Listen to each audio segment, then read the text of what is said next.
1982 का इनका जन्म है और इनकी जो दशा चल रही है गुरु बृहस्पति भगवान की चल रही है, जून तक चलेगी 2036 तक और 2020 में लगी है जून में।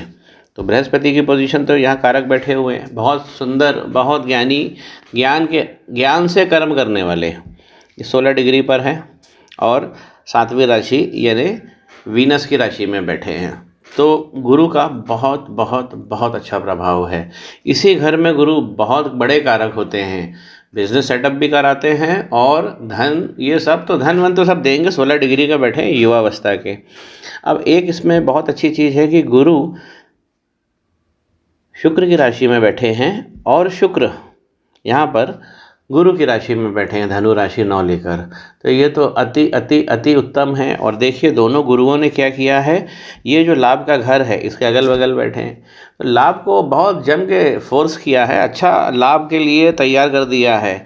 ऐसे जातक अपने बलबूते अपनी मेहनत से नए नए प्रायोजन करते हैं, आखिरी सांस तक भी ये लोग प्लानिंग ही बनाते रहते हैं, नई नई काम करना, नई प्लानिंग करना, फिर नया काम करना, फिर उस काम को करना, उससे प्रॉफिट कमाना और एक काम बढ़ा लेना। तो योजनाएं बहुत अच्छी बनाते हैं। तो ये दोनों गुरु की पोजीशन बहुत बढ़िया है और इनका जो एक दूसरे की राशि में परिवर्तन हो गया है ये बहुत सुखद है और लाभ तो यहाँ मिलेगा ही मिलेगा। चलिए एक एनालिसिस करते हैं। लग्न चार्ट पहला घर हम देखते हैं। यहाँ पर पहले तो मैं बता दूं कि यहाँ पर पहले घर में ही बुध आदित्य योग बन गया है सूर्य का, और ये शनि भगवान की राशि है। तो यहाँ पर बुध आदित्य योग है, बुद्धि और विस्तार दोनों मिलेगा। सूर्य जब भी पहले घर में बैठते हैं एक बात तो बहुत स्पष्ट हो जाती है कि ऐसे व्यक्तियों को अपने ऊपर नाज होता है। प्रकाशवान व्यक्ति होते हैं, दूर तक प्रकाश फैलाते हैं और दूसरों के मददगार होते हैं, क्योंकि सूर्य क्या है, ऊर्जा, ऊर्जा का विस्तार, सभी को प्रदान करता है, सभी को जीवन देता है। तो पहला वाला यहाँ पर सूर्य बहुत अच्छे बैठते हैं। यहाँ पर बुधादित्य योग बन गया है तो बुद्धि बल, ये अच्छा, ये बहुत अच्छी चीज़ है। एक अच्छी चीज़ हमने यहाँ भी देखी। और समझिए राहु अगर यहाँ बैठेंगे छठे घर में, तो छठे घर के राहु तो चतुर्हंता योग बनाते हैं और 27 डिग्री लेकर बैठे हैं, अच्छी डिग्री है। वृद्ध राहु हैं, मजबूत राहु हैं। तो यहाँ पर 3 लिखा हुआ है यानी बुध, तो बुध की राशि बहुत बढ़िया बनी हुई है। बुध की राशि में राहु बहुत प्रिय है इनको।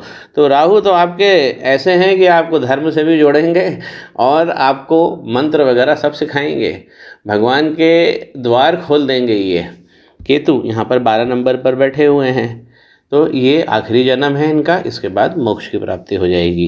12 नंबर में केतु सीधा मोक्ष दे देते हैं। जब भी राहु यहाँ बैठते हैं तो ऋण, रोग और रिपु, इसकी कभी प्रॉब्लम नहीं होती है। व्यक्ति हर चीज़ को ओवरकम करता है। पहलवानी करना सिखाते हैं राहु, छठे राहु शत्रुहंता योग बनाते हैं। ऐसा व्यक्ति अपने दुश्मनों के लिए यमराज के समान होता है। तो ऋण, रोग और रिपु, ऋण, रोग और रिपु का भी जो दुश्मन है उस पर विजय प्राप्त करता है ऐसा व्यक्ति। अगर ऐसे व्यक्ति को कोई रोग भी हो जाता है, छठे घर के राहु उसकी बॉडी को तुरंत रिकवर कर देते हैं। तो ये पहलवानी करने को भी सिखाएंगे, शरीर को कड़क मतलब मजबूत बनाने के लिए प्रेरित करेंगे। सुबह उठाते हैं, बार बार आपसे बोलते हैं कसरत करो कसरत करो। छठे घर के राहु इतनी कसरत करवाते हैं, शरीर को मजबूत बनाते हैं, रग रग में जान लगाते हैं, तभी तो शत्रुहंता है। हाँ, इसमें एक जो चीज़ होता है, नकारात्मक चीज़ होती है कि ऐसे जातकों को जो दुश्मन मिलते हैं वो भी सब पहुँचे हुए मिलते हैं, भारी दुश्मन मिलते हैं।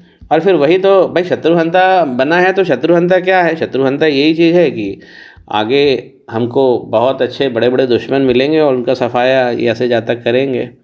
तो ये तो सब अच्छी चीज़ें रहीं। अब एक एंगल से और समझते हैं। पहला घर यहाँ 10 लिखा हुआ है, तो यहाँ शनि भगवान का घर हुआ, मकर राशि है, मकर लग्न है। शनि भगवान जाकर बैठ गए हैं भाग्य में, ये बहुत अच्छा होता है।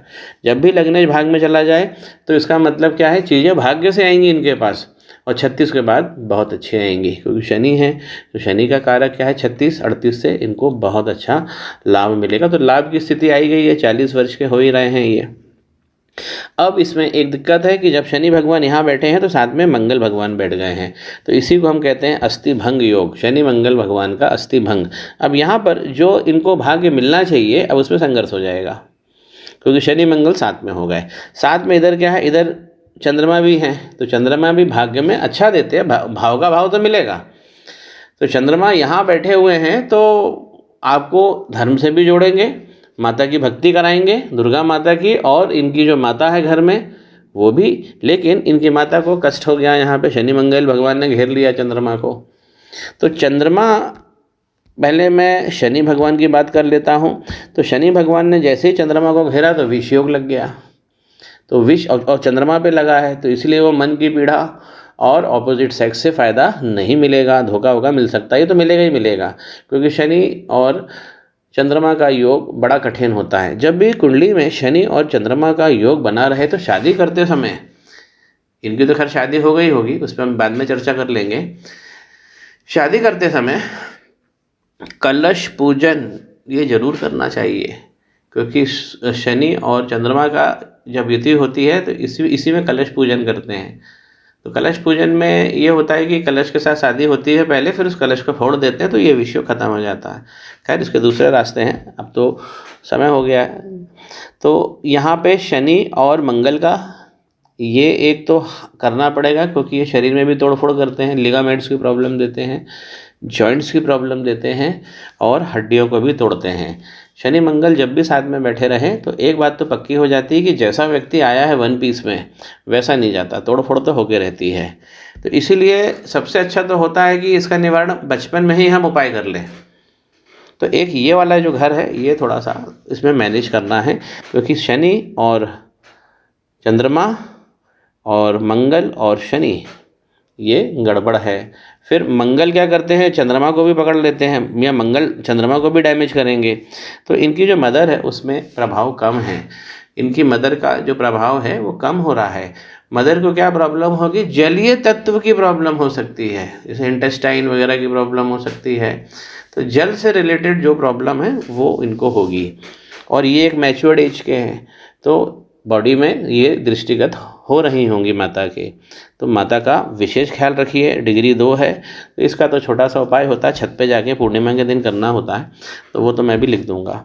तो ये यहाँ पर है प्रॉब्लम। और अगर हम ये वाली बात करें केतु और वीनस की, तो एक चीज़ समझ लीजिए कि 12 नंबर में वीनस जो है बड़ा खर्चीला व्यक्ति को बनाते हैं। जितना उसको प्लानिंग करनी है, जितना उसको खर्चा करना, सब पैसा उसके पास आ जाता है। वीनस बहुत अच्छा पैसा देते हैं। डिग्री क्या है, 29 वृध है, 29 वृध, 29 का मतलब हो गया वृध, ओल्ड एज के वीनस हैं। तो इनको हम एक मंत्र बीज मंत्र से तेज कर सकते हैं, तो ये भी हो गया। लेकिन जब केतु के साथ बैठेंगे तो लंपट योग लगाते हैं। तो लंपट योग भी समझिए, इसको इंग्लिश में कैसानोवा कहते हैं, जो महिलाओं के द्वारा बहुत पसंद किया जाता है और बहुत प्रेम करती हैं महिलाएं। और ऐसा व्यक्ति उसकी बहुत सारी महिलाएं दोस्त होती हैं, इसी को लंपट योग कहते हैं।